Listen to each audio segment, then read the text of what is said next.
Okay, good evening, everyone. Welcome to the Colorado Virtual College Fair. We're just going to wait a couple minutes, let the rest of the students keep funneling in. We're excited that you're here, and we'll get started here in just a second.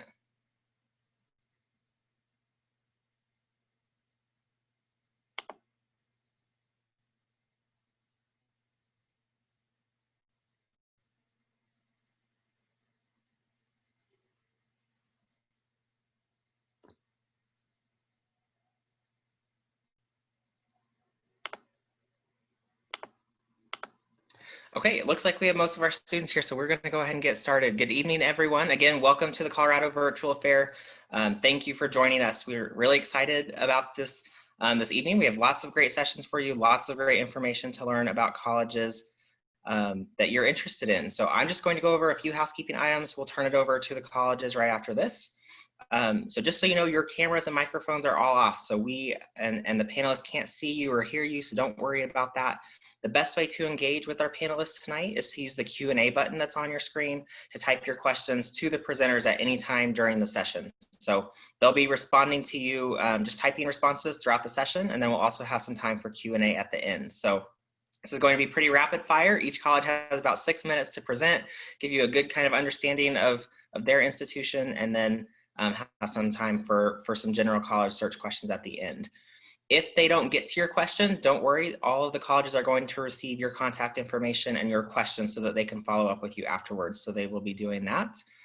Don't forget, this is just one of many sessions that are being offered tonight and this week. So be sure to go back to that StriveScan website where you signed up to look for those sessions, sign up for additional sessions you may be interested in. And then this presentation, along with all of the others, are being recorded and will be posted on the StriveScan website as well. So within about a week, you should be able to go back to that website and find where you registered.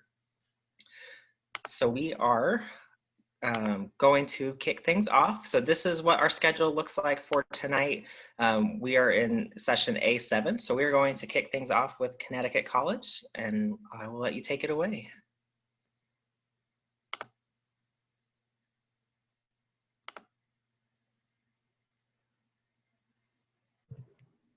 All right, here we go. Thanks everybody for being here. Nice to meet you. My name is Corbin Maynard. I'm the Assistant Director of Admission here at Connecticut College. I'm also a Con alum, class of 2017, so fairly recent though, not as recent as I'd like it to be. But yeah, this is our campus right here. This is our main green called Temple Green. It's where our athletic fields are. Students are hanging out, reading, doing homework, listening to music. And all these buildings surrounding the green are dorms and academic buildings. So students are spending so much time here going to class, their room, a friend's room, a dining hall, and going catching the games as well. This is the Thames River behind us. It's where our crew and sailing teams practice. And then that bridge in the background is Route 95. We're New London, Connecticut. So southeastern Connecticut, but good central location. We're about 2.5 hours away from both New York and Boston. So super accessible, doesn't feel like you're stuck in the middle of nowhere. You have some access to some big cities around you as well. And it's a huge transition you're about to be going through. So most of our classrooms are going to be seminar style. We're a small campus, 1,800 students total, 9-to-1 student to faculty ratio, average class size, 16 to 19 students. So here you can see them engaging in that seminar discussion, conversing with each other, with your peers, with your professor, and having those conversations. Plus you'll have a whole team of people here to support you from the very beginning. Academic advisor helping you choose your classes and really discern, all right, what do you want to be studying in college?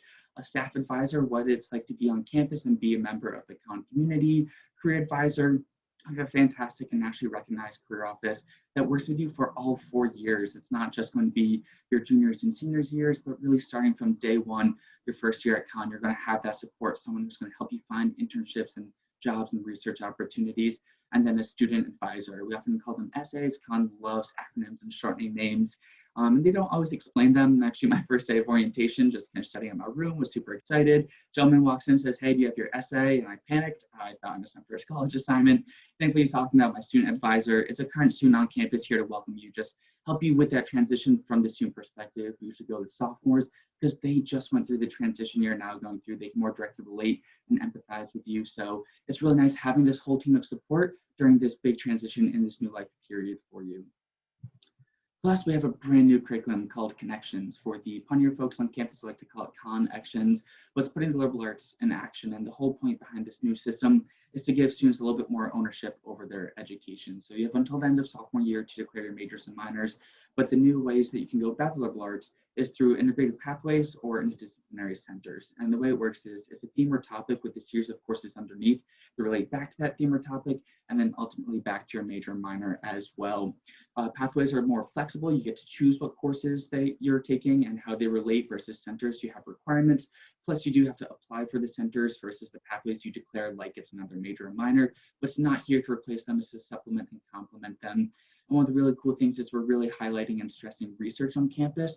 And during your senior year, we actually shut down campus for an entire day for the All College Symposium, where we have students presenting on the research and the work they've been doing for the last 4 years, not only in the research, but inside the classroom as well. And so it's poster presentations, PowerPoints, conversations. We have no classes for the day, but invite all your faculty, staff, peers, New Londoners, and even family members to come check it out and celebrate all the work you've been putting in over the years.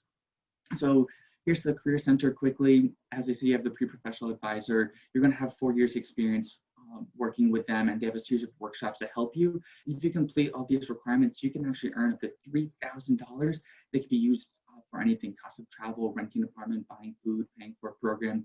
They really do fantastic work developing these relationships, because it's not always the most qualified candidate who gets the first look, the job, the interview, the internship.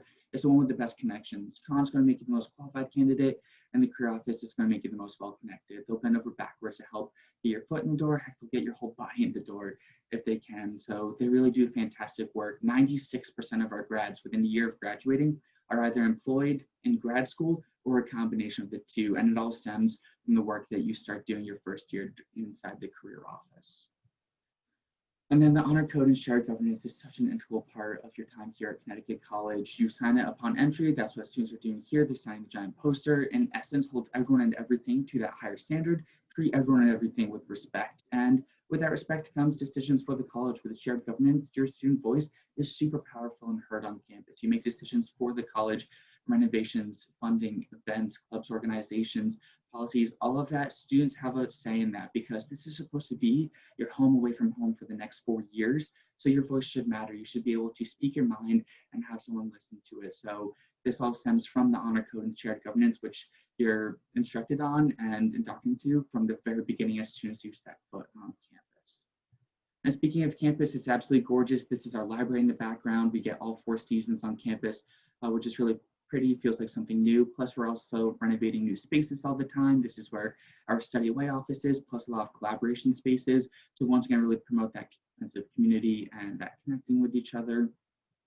And then our Arboretum, 750-acre Arboretum campus, absolutely gorgeous. It's a great way to get off campus, get outdoors, get outside without having to actually get too far away from campus, plus lots of hands-on activities: biology, ecology students, environmental studies students, geology. Everyone goes out into the field and gets some hands-on experience taking samples, doing lab work, all of that as well. Plus, it's a really fun spot to go hang out with friends and kind of decompress and be outside. So yeah, that's all the time I have. Thank you for being here, and feel free to send any questions my way. Stop sharing. Okay, awesome. Thank you, Corbin. So we are going to move now to Sacred Heart University with Sarah. All right, good evening, everyone. Thanks for coming out today. My name is Sarah Kolaski. I am the Regional Director of Admissions for Sacred Heart University. I'm actually based in Denver, Colorado, so I will be your direct point of contact in the Office of Admissions moving forward. So Sacred Heart is a mid-sized Catholic university located in Fairfield, Connecticut. We're just an hour and a half outside of New York City and about 2.5 hours to Boston. We're in this quintessential New England suburban college town with the direct train line that'll take you into the city. So you have that perfect balance of that urban suburban lifestyle. We're also located in the 3rd most concentrated area of Fortune 500 companies. So there are a wealth of opportunities available for students who are looking for those experiential learning and internship opportunities moving forward. We're sort of this hybrid of liberal arts meets career education. We were founded as a younger university, only founded in 1963. And soon after our founding, we became independent from the Catholic Church, as we wanted to have more autonomy with the curriculum and also really define what the modern student needs in this day. So over 60 majors to choose from as an undergraduate student. You also have the option to consider combined graduate or accelerated graduate opportunities as well. So we're really thinking about your 5- and 6-year plan at Sacred Heart. We're seeing about 40% of our student body come back to a Sacred Heart graduate program because they do get that priority consideration in the graduate admissions process. And if you do an accelerated track, you can qualify for those assistantships as well as start taking classes in your junior and senior years as an undergraduate student. So really thinking about those return on investment and moving forward. Our most popular majors include direct entry nursing, anything in our health professions, including physical therapy, occupational therapy, athletic training, sports medicine, and then business, psychology, and criminal justice are in our top 5. But again, we have 60 programs to choose from, and there's a lot of different opportunities in those areas. As I mentioned, we are a Catholic university rooted in the Catholic intellectual tradition, but it is very much at the discretion of what students identify within the faith. We really want students to really engage in the faith at their discretion. So we're really emphasized on this dialogue versus doctrine approach. Our campus ministry is actually run by a priest, rabbi, and imam. So they meet pretty much on a monthly basis with their podcast, One Heart, Many Faiths, to really talk about the intersectionality of the teachings of the church, and also really be open-minded about how we kind of live together as a human society, and really engaging in those questions of what does it mean to be human, how should we live together, what is my place in this universe. Of all the accolades we do have on campus with all different extracurricular activities, sports, performing arts, things like that, Habitat for Humanity is our largest student-run club on campus. So it really shows our dedication as a community to supporting and serving others around us, both at the local and global level. We have over 100 partnerships with nonprofit organizations across the country and the world. And one of our longest standing global partnership is in El Salvador. So students typically go down on a mission trip there every spring break as we continue to further that relationship moving forward. Sacred Heart is in a very pivotal growth phase right now. I did talk a little bit of our most popular majors, and you can see we have the highest accolades that come with that. We did get some updates from the Career and Professional Development Office outside of just health professions itself, where we're having a 99% job placement rate upon graduation. A lot of those times, those internships, which all majors are required to complete before they graduate, have that kind of guaranteed trajectory moving forward. But I do want to highlight some other areas as we are growing. We are top 20 in the country for performing arts with a direct connection to Broadway, and top 20 as well for community service. So we're really looking for those active and engaged, well-rounded individuals who are really looking to define their own success moving forward. In the last 7 years, we've had 13 new buildings introduced to campus. So it's a really great time to come in. Of course, some parts of campus are looking to be a little bit of an eyesore every year, but it's just showing that the success we're having, it's paying off. We do have our traditional East Coast diner, which is on the top left corner here. We're one of 3 college campuses to have a traditional 1950 style chocolate malt style diner as a meal option for students, and it's right next to all of our athletics fields, so it's a great place to go meet up with friends before or after games. It's open till 3 a.m. if you need a late night snack. And the food's really good. So that's one of our many dining options that we do have on campus. We also have our WSU Public Radio and Public Safety Center to further communications both on and off campus, and we are often featured on NPR's radio station as well. So it's really nice to kind of give, again, that opportunity for students to connect within the community. We also have new dormitories coming in. We're hoping to be fully residential by the end of next year. We do have a 2-year residency requirement for freshmen and sophomores. We also acquired GE's former headquarters, so we are looking to expand in the engineering and technical sciences. Our College of Business and Technology will be based there and has hands-on experiences with our 11,000 square foot makerspace, artificial intelligence labs, game design labs, virtual reality labs, computer science labs, and there's also a hotel on that site for students who are in our hospitality and resort management program, and they will be able to, once it's renovated, they'll be able to intern there, and it'll be considered an internship for that program as well. We also have our Bobby Valentine Athletics and Rec Center, which is furthering our growth within athletics. We do have 32 varsity Division I athletic programs, as well as 35 club sports. And then we've also acquired a community theater in downtown Fairfield. And this is just our view of our application process, but I'm happy to chat more about that as my time is up. Thank you so much. I look forward to connecting with you soon. Okay, thanks, Sarah. Next up, we have Trinity College.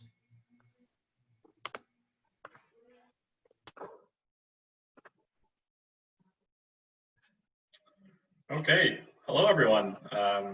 My name is Sebastian Scarba. I'm an assistant director of admissions at Trinity, where I just wrapped up my first year.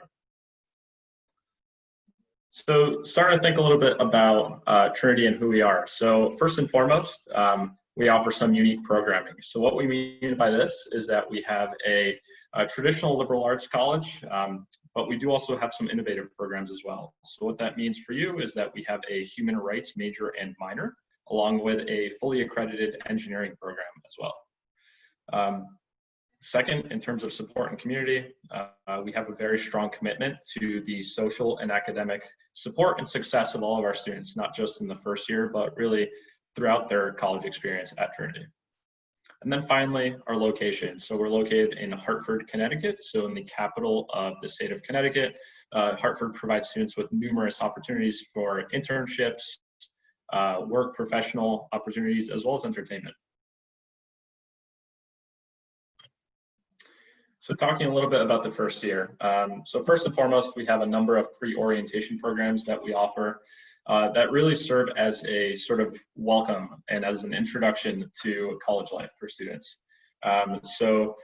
Pride is offered by the Office of Multicultural Affairs. It's really an introduction to the Trinity community for first generation college students primarily.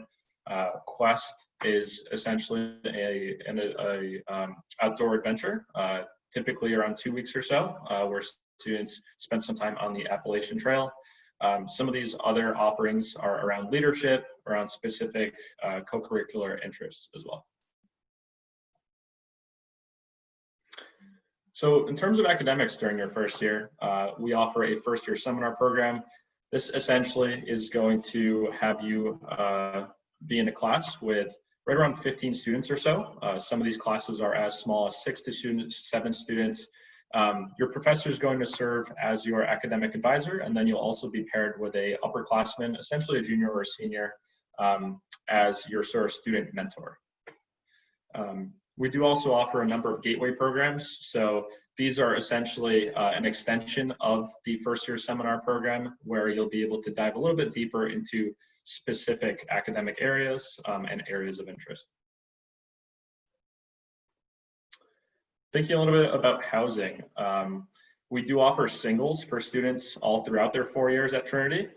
This is something that I didn't have access to when I went to college, but might be something that you can take advantage of, especially around periods of time such as finals or midterms exams, where you have a lot on your plate.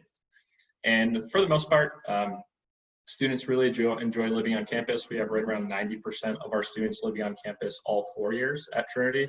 Off-campus housing is plentiful as well, and it's at the most a 10-minute walk to any academic building. In terms of finding your community, we have an activities fair at the beginning of each and every academic year. This really serves as an introduction into co-curricular and extracurricular offerings for students. We have a number of a cappella groups, a rock climbing club, a bowling team, a ballroom dance team, so there really is something for everyone. And then we do also have 30 Division III varsity athletic teams. So we are a NESCAC school, so that stands for the New England Small College Athletic Conference. We do also have a Division I squash team, which is very well known, not just throughout New England, but really throughout the United States. So here you can see just a little bit about some of the events that our organizations host throughout the year.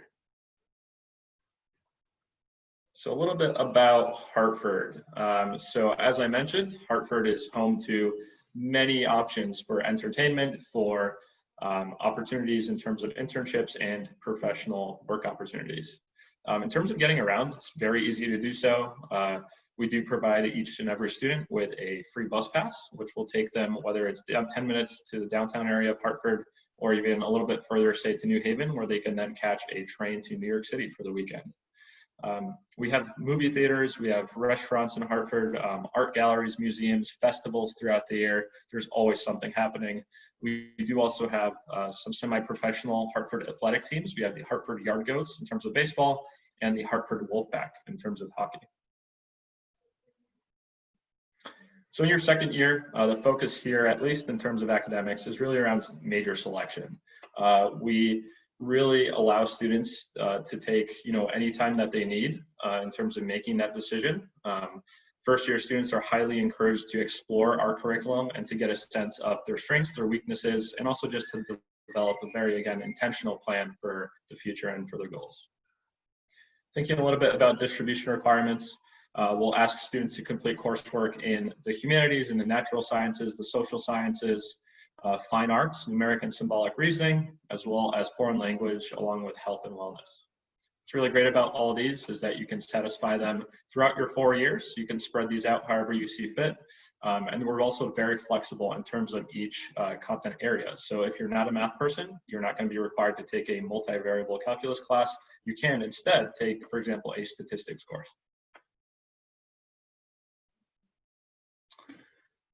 Skimming through here, I do realize that we're a little bit low on time. In terms of research and internship opportunities, like I said, many are reserved just for students in the greater Hartford area. 60% or so of our students do study away at some point during their time at Trinity. Again, many locations to choose from. And then most students do complete a senior seminar, capstone project, or a thesis. Thank you everyone for your time. Look forward to connecting with you again soon.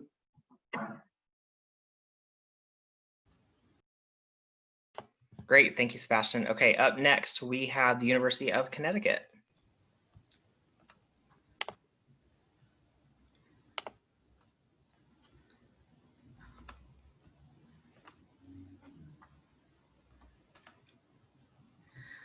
All right. Good evening, everyone. My name is Caitlin Wilcox-Perry, and I'm one of the admission officers at the University of Connecticut. Tonight, I hope to provide a brief intro to UConn and all that it has to offer, but I'll also include a list of some virtual resources at the end of the presentation so you guys can continue exploring UConn even after the program is over. So at the University of Connecticut, we are annually ranked among the top 25 public universities in the nation, something we are extremely proud of. And at UConn, we actually have 5 campuses spread throughout the state of Connecticut. We have around 24,000 total undergrads across all 5 campuses, with around 19,000 of those undergrads at our main campus, which is located in Storrs.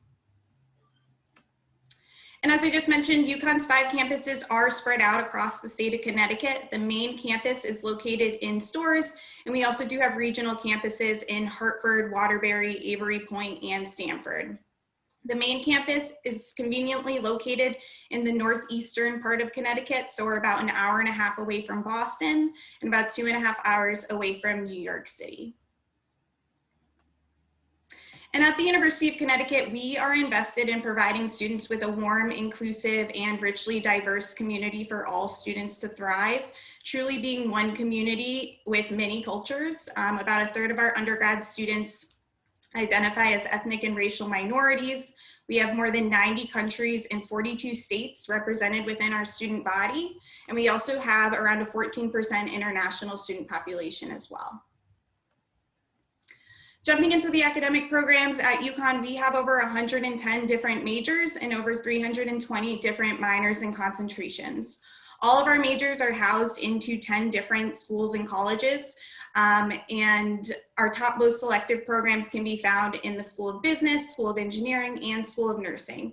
However, approximately 41% of our students are enrolled in the College of Liberal Arts and Sciences, which houses some of our most popular programs, including psychology, communication, political science, and biology.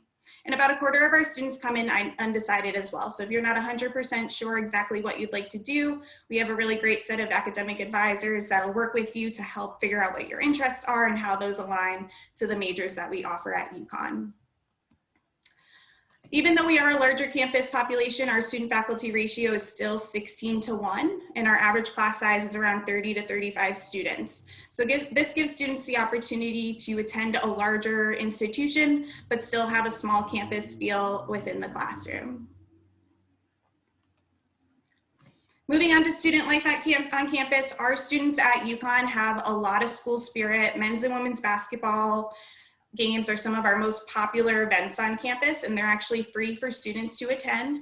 At UConn, we also do have over 700 different clubs and organizations for students to be a part of, including Greek life, skydiving club, a cappella groups, dance groups. We have 5 different cultural centers and really so much more. So there is truly something for everyone at UConn.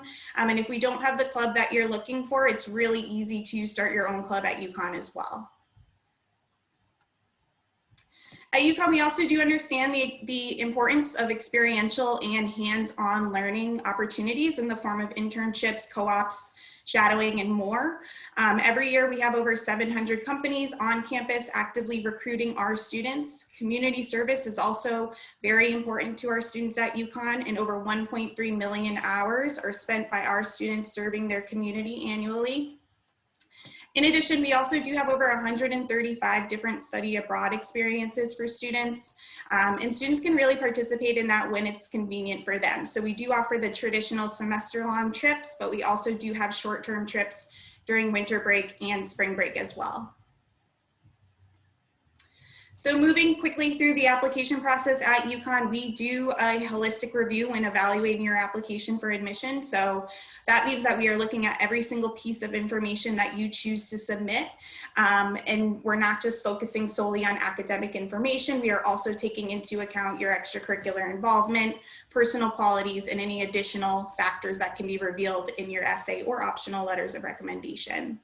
This holistic review also applies to our merit scholarship and honors consideration as well. So when you apply to UConn, you are automatically considered for our merit scholarship and honors opportunities. So there is no separate application required.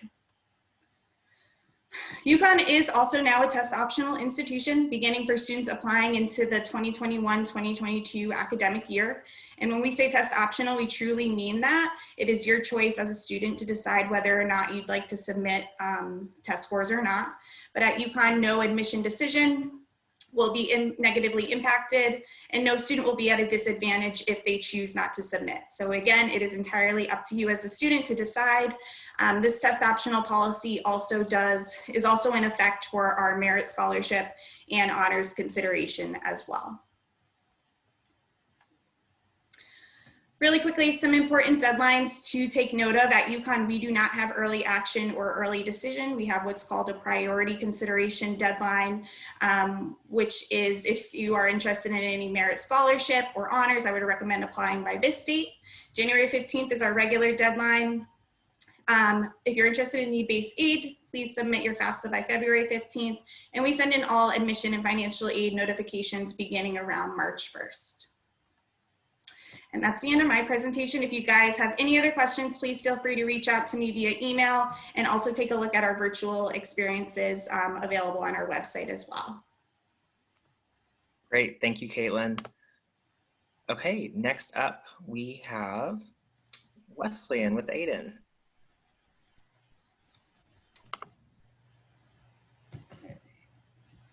Hi, everyone. Thanks so much for joining. My name's Aiden. I'm an assistant dean of admission here at Wesleyan University in Middletown, Connecticut. I'm also an alum, class of 2018. So I've been in my current role for, this is going on my 3rd year now.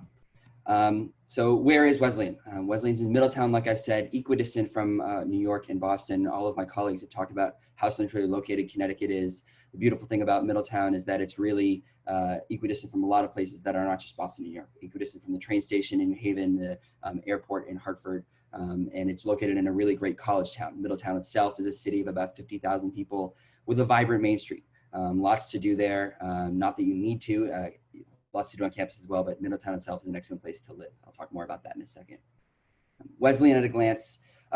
Some unique things about Wesleyan is that we are a liberal arts university. And we do offer the true liberal arts experience as well as graduate and undergraduate research. But what's unique is that we're around 3,000 undergraduates, which is a little bit bigger than other New England liberal arts schools.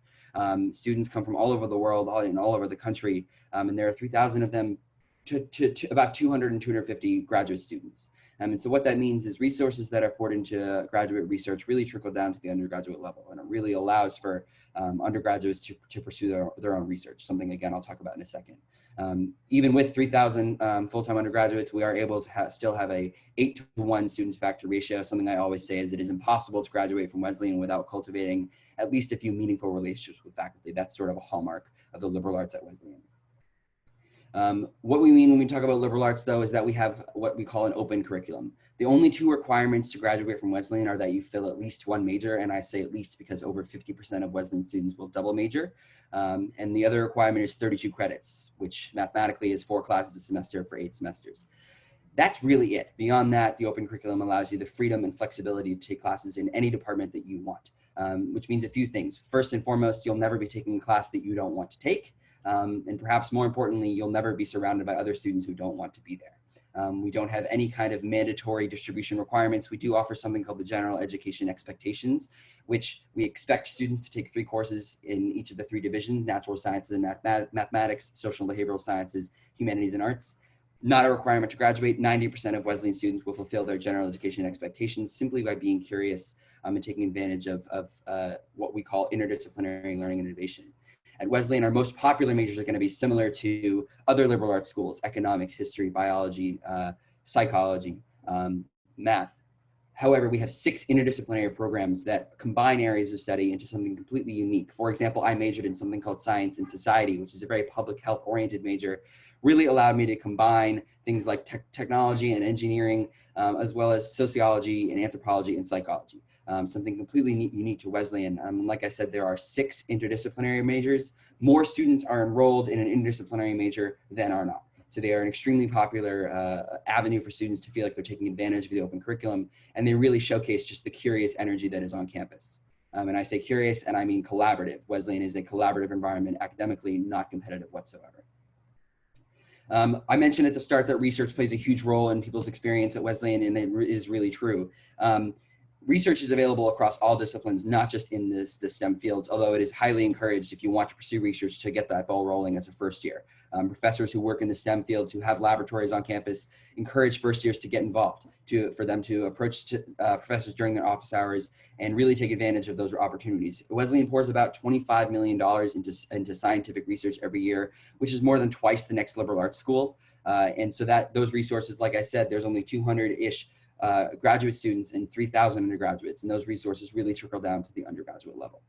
Something else that's unique about Wesleyan as a liberal arts institution with 3,000 students is that we are entirely a residential community. Every undergraduate will live on campus all 4 years, not in dorms. We have houses and apartments and program houses, which are like themed-based community living options for sophomores, juniors, and seniors. This is a really great way to feel like you have your independence. Like, actually, the model that we used to call is progressive independence. As you progress through your time at Wesleyan, you gain more independence. Feeling like you have your own space to cook and have your own bathroom and live with whom you want to live your junior and senior year is integral to the Wesleyan experience. That being said, you still are on campus and in housing that's owned by the university, and that's a great way to feel like you're at home. Campus is only about a square mile, 12-minute walk at the most from one end to the other, and part of that is having the residential community with everybody being so close. Student involvement on campus is robust, it is diverse, it is dynamic here. I mean, these pictures really tell a lot. Prometheus is our fire bending club. It's one of Wesleyan's over 300 fully funded student-run clubs and organizations. In the center there's lacrosse. We have over 30, we actually have 30 varsity athletic teams and over 60 club and intramural sports teams, which total about 65% of the student population involved in athletics in some way. And performing arts plays perhaps an even bigger role in student life on campus. You need not have any experience to be involved in student theater or music or dance, whether that's on the extracurricular or academic level. Like I said at the start, Wesleyan students come from all over the world and all over the country. Study abroad is a huge part of the Wesleyan experience. About half of students will study abroad in over 115 pre-approved programs all around the world. It does not matter where your major is or what your majors are, study abroad is open to you. And this is by the numbers, 50-50 countries are represented, all 50 states are represented, and it's actually up to 15% of students are international And so we really feel like we can represent a strong snapshot of the global population on campus. Last thing I'll mention here is the social impact. We recognize at Wesleyan that none of these things exist in a bubble, and that we don't exist in a bubble, and then none of these things exist in a vacuum. And so Wesleyan continues to try and have students engaged in the Middletown, the Connecticut, and the national and international community. And I think now more than ever, that's a huge part of the Wesleyan ethos. So with that, I encourage you to ask questions. You'll all have my contact info later, and it was a privilege talking to you all. Thank you. Awesome. Thank you, Aiden. Next up, we have Yale University and Corinne.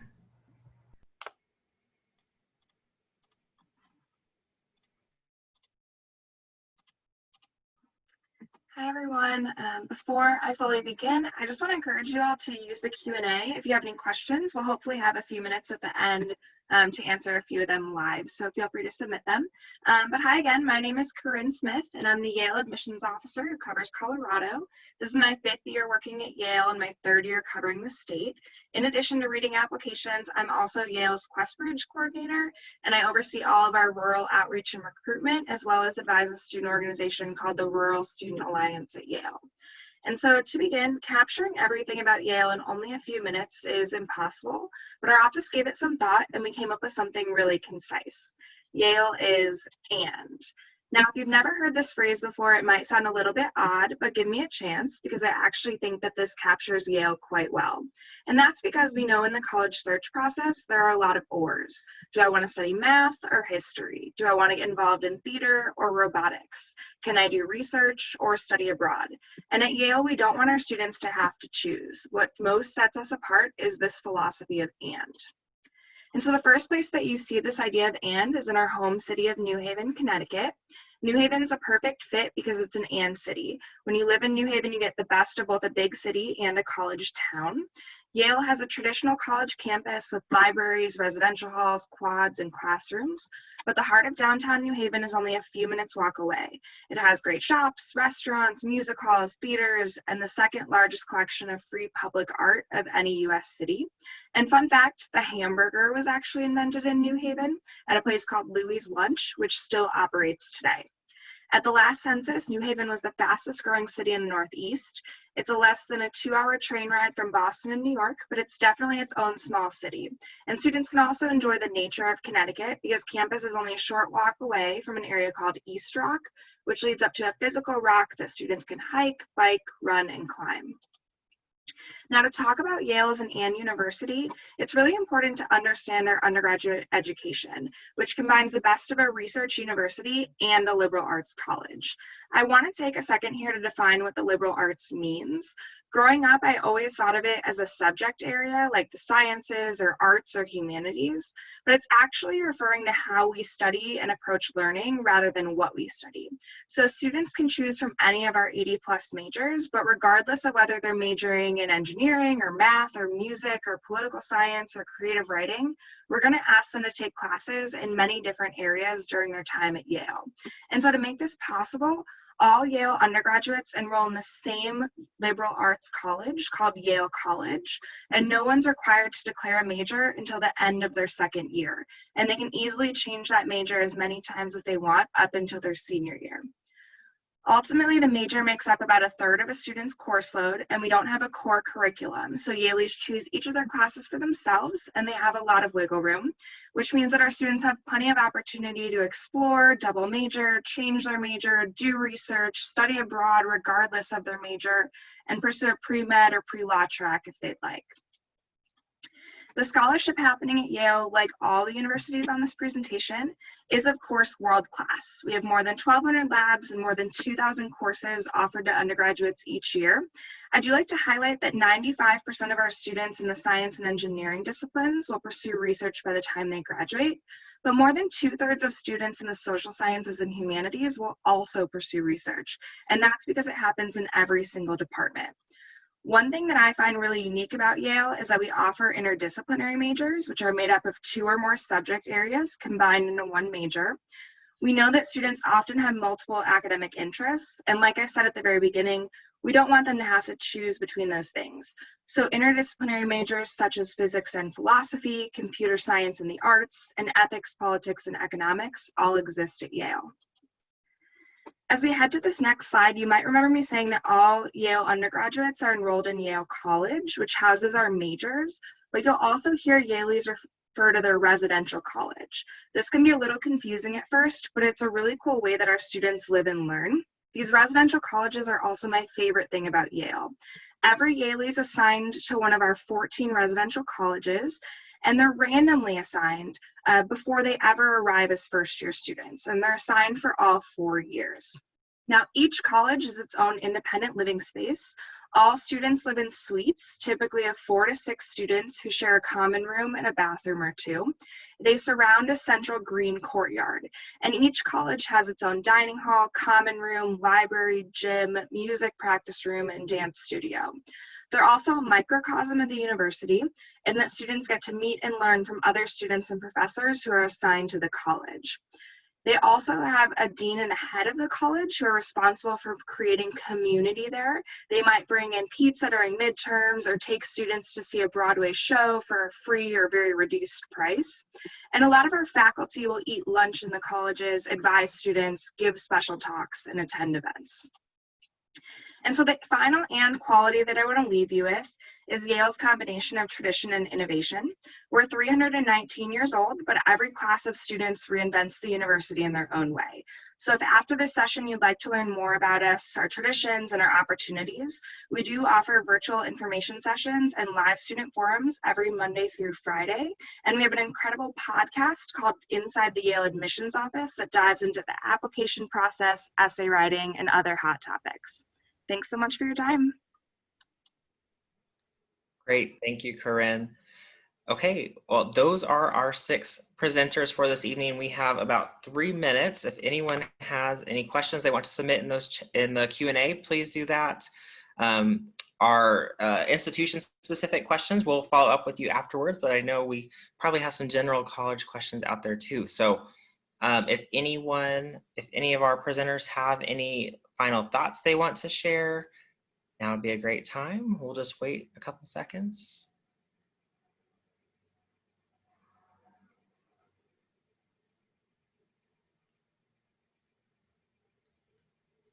Okay, perfect. Well, I am going to share my screen real quick. To everyone who joined us tonight, just wanted to say thank you for joining us. Hope you learned a little bit more about some of the colleges that you're interested in. When you close this window, there will be a link to a very quick 4-question survey. If you don't mind taking a couple seconds just to fill that out for us, provide any feedback that you have, we'd really appreciate it.